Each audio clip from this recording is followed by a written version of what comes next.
Hey everybody, it's Chris, and we are going over the new Player's Handbook. Today we'll be going over the Metamagic options for Sorcerer, and in my next video I'll do the rest of the Sorcerer. So we'll go over all the base class features and all the features of all the subclasses, and I'm going to give you my impressions on all of it, including the Metamagic options today. All I ask in return is that if you are not subscribed to this channel for some reason, please click the subscribe button. I'm pushing for 100,000 subscribers, and every subscription counts.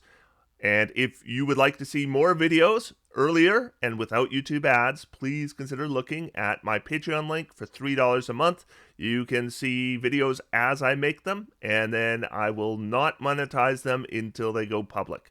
Any support given through Patreon is of huge importance because that's how I make most of my income for this job. Okay, so that all said, let's just go right into the Metamagic. We begin with Careful Spell. Costs 1 sorcery point. When you cast a spell that forces other creatures to make a saving throw, you can protect some of those creatures from the spell's full force.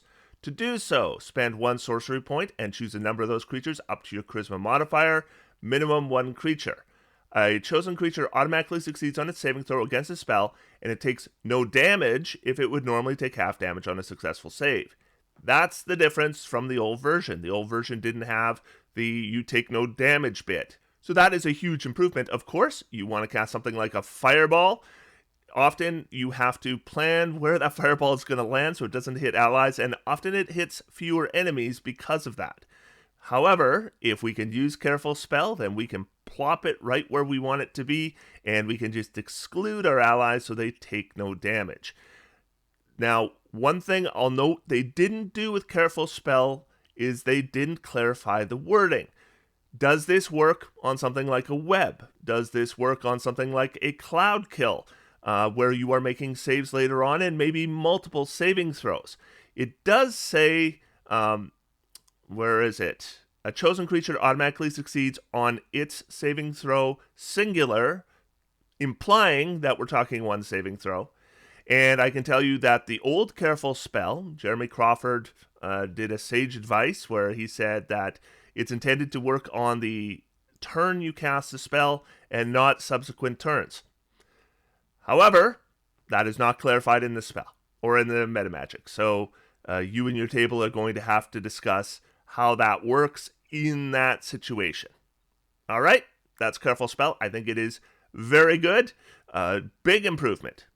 Just being able to take no damage if they make their save. Sorcerers cast spells that do damage, and often over area of effect. So I think this is a huge improvement to this Metamagic. Our second Metamagic is Distance Spell. Costs 1 sorcery point. When you cast a spell that has a range of at least 5 feet, you can spend 1 sorcery point to double the spell's range. Or, when you cast a spell that has a range of touch, you can spend 1 sorcery point to make the spell's range 30 feet. There's been no change to this. This is the same as you have in the 2014 Player's Handbook. And I think Distance Spell is okay. So I normally don't get the Distance Spell unless I'm planning it for certain spells that I know have range issues.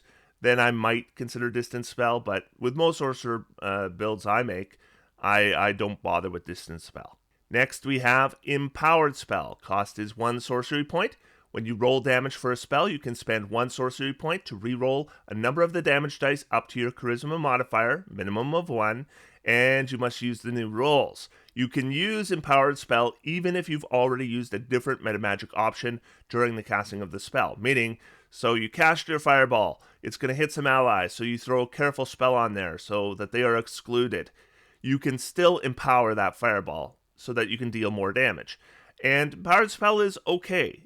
It uses a fair amount of sorcery points just to increase damage a little bit, but it does increase your damage. If you throw a Fireball, you're rolling 8 dice. Good chance you're going to roll some 1s and 2s, and re-rolling those 1s and 2s, on average, they're going to be 3.5. So we're probably talking about another 6 or 7 points of damage on that Fireball.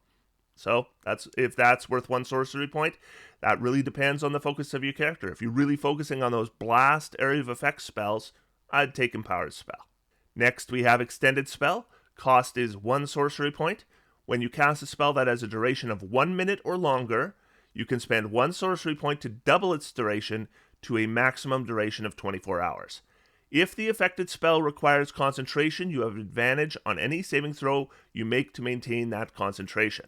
So the second part there about the advantage on concentration saves is not in the old version.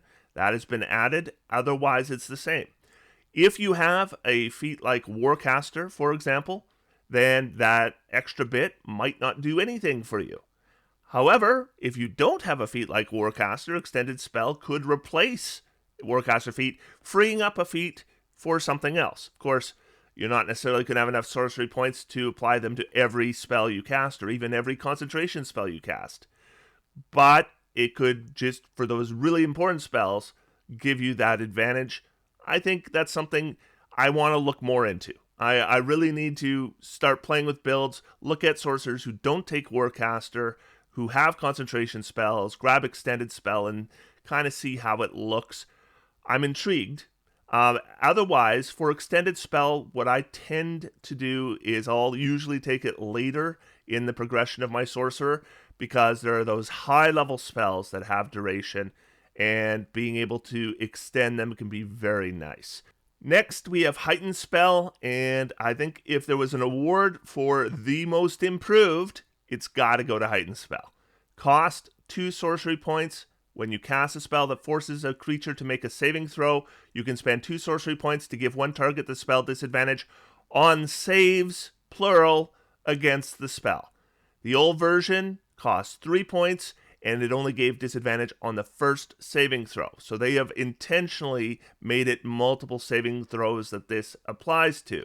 So to get the most out of your Heightened Spell, I think you want to look at spells that provide multiple saving throws but have really devastating effects.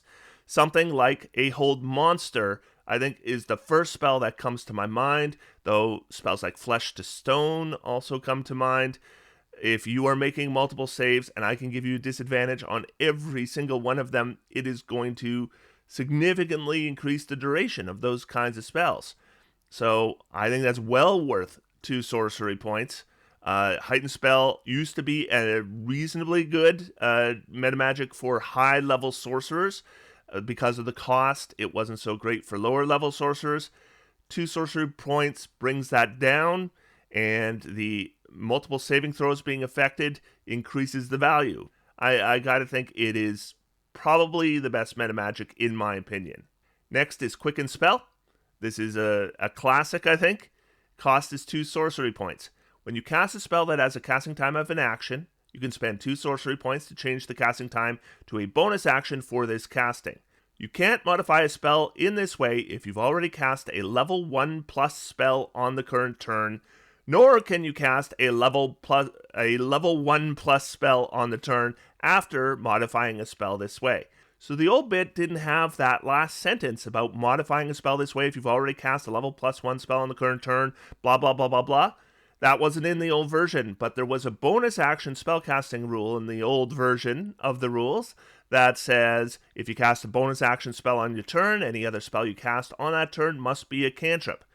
This is essentially doing the same thing as that bonus action spellcasting rule. Now there is a rule that says you can't cast a spell or can't use multiple spell slots on the same turn. That would mean that if it didn't have this clarification, as long as we had another spell that we could cast without a spell slot, even if it wasn't a cantrip, like one we got through our species, for example, then we could use Quickened Spell and cast two-level spells on the same turn. This is not going to allow us to cast 2-level spells on the same turn. Furthermore, if we do quicken a cantrip with Quickened Spell, we won't be able to cast any leveled spells on our turn, just like in the old rules, which was silly. And I'm glad the old bonus action spellcasting rule is gone, but it kind of peeks its head up again in Quickened Spell. Otherwise, I mean, Quickened Spell can be okay if you are a character that really focuses on cantrips. Like if you are playing a Sorlock, your Eldritch Blast can be very effective, and Quickened Spell can be huge for quickening Eldritch Blast. Well, Quickened Spell will still work for that. So essentially, it is going to give you the exact same value it did in the old rules, because the old rules have kind of been imported into the new Quickened Spell. So if you like Quickened Spell before, you will still like it. I think it's okay, and it really depends on the kind of build I'm making. On a standard sorcerer that casts leveled spells a lot, I probably wouldn't bother with Quickened Spell. But if I am making a character that uses cantrips for some reason, whether it's something like True Strike or Eldritch Blast or whatever, then Quickened Spell is something I'd consider. Next up, we have Seeking Spell. Cost is 1 sorcery point. If you make an attack roll for a spell and miss, you can spend 1 sorcery point to re-roll the d20. You must use the new roll. You can use Seeking Spell even if you've already used a different Metamagic option during the casting of the spell. And the only change, I should first off mention, this won't be in your 2014 Player's Handbook. This was added in Tasha's Cauldron of Everything, I believe. And it cost 2 sorcery points in Tasha's, which I thought was outrageous. I still, even with 1 sorcery point, don't think this is all that great. Just consider, before you take this Metamagic, look at your spell list, look at how many spells require attack rolls, and then make your decision, because you're going to probably find that most of them do not, even your offensive ones. But yeah, I'm not going to lie, I'm not a big fan personally, because I tend not to focus on the kinds of spells that Seeking Spell would apply to. However, if you are making a sorcerer that focuses on the kind of spells that Seeking Spell would apply to, the 1 sorcery point cost rather than 2, I think, is a huge improvement. So in that case, I would absolutely recommend it. But for the standard sorcerer, I don't think I would. Okay, Subtle Spell. Cost is 1 sorcery point. When you cast a spell, you can spend 1 sorcery point to cast it without any verbal, somatic, or material components, except material components that are consumed by the spell or have a cost specified in the spell. So in other words, if it is a spell that you could normally use a spellcasting focus for, with Subtle Spell you can avoid the material component. The old version of Subtle Spell did not remove a material component, which left the question, if a spell actually has a material component, does that mean somebody can tell you're casting a spell because, you're reaching into your component pouch or grabbing onto that spellcasting focus? And that was up for debate. I mean, maybe you were already holding your spellcasting focus. So now it's clear. I mean, you can have no component on your spell whatsoever. They're not going to know that it was you casting them. And I'm sure that's the idea of the Metamagic, because it's called Subtle Spell. So this has always been a favorite of mine. It can evade things like Counterspell, because, with Counterspell, they have to be able to see you casting the spell. Always been a fan. And never mind just the role-playing value of it when you're not in combat, avoiding getting in combat by casting spells without anyone knowing you're casting spells. I really like Subtle Spell, so I highly recommend it. Transmuted Spell. Cost 1 sorcery point. When you cast a spell that deals a damage type from the following list, you can spend 1 sorcery point to change that damage type to another one of the listed types: Acid, Cold, Fire, Lightning, Poison, and Thunder. This was in Tasha's Cauldron of Everything, and it has not changed.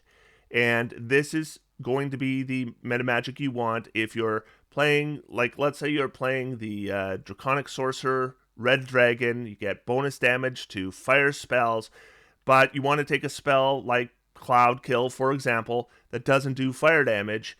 Then you can use Transmuted Spell to make it fire damage. It's even more useful if you're playing, the kind of Draconic Sorcerer that maybe focuses on a damage type that doesn't have a lot of spell support, like lightning damage. There's not as many lightning damage spells.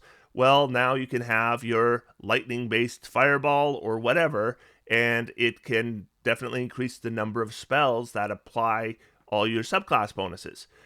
So that's really when I would consider using Transmuted Spell. The other thing, I guess, is if you want to avoid certain resistances or immunities of enemies. So the enemy is going to be resistant to fire, and you have Fireball, and you want to use it. Well, then you switch it to something else. Transmuted Spell is handy. I think it's kind of a middle-of-the-road Metamagic. I think you can live without it. You have to maybe just plan your spells so they don't all do the same damage types.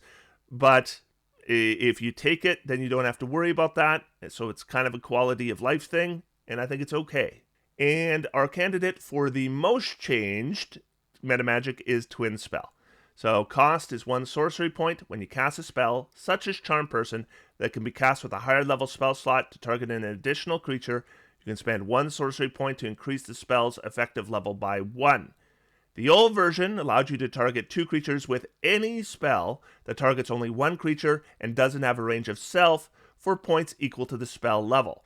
So the new Twin Spell, number 1, it's going to be way cheaper than the old Twin Spell if you apply it to any spell that's not first level. The second thing is a whole lot of spells that could be twinned before can no longer be twinned. So you won't be twinning Polymorph anymore or Haste anymore. Now, I did notice that Tasha's Hideous Laughter has added a higher casting where you can target additional creatures. So that is now twinnable with this new Twin Spell. And it was a really good twin with the old Twin Spell. So that's nice. So if you're going to take Twin Spell, you definitely want to look at your spell list and make sure you have some nice spells that can be twinned. And it comes down to that. When the playtest came out, I went through with a fine-tooth comb every spell that could be twinned using this, and there is enough to fill your Sorcerer Spells Known list with. However, it's going to seriously impact which spells you want to take. And if you're going to take Twin Spell, you need to make sure you're going to have at least some of the best ones of those spells so that you can take advantage of it. Because I do think when you twin a spell with this new Twin Spell, it is effective. The issue is obviously that there's a lot of spells it doesn't apply to. So just make sure you got spells it does apply to, and then it's good. But you have to plan around it. And those are all the Metamagics. They're pretty much the same as you saw them in the playtest if you were following the playtest. In my next video now, we're going to go over the Sorcerer, so I hope you'll join me for that.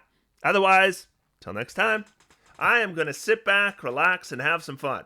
D&D is for everyone. Thanks, everybody. We will talk to you soon.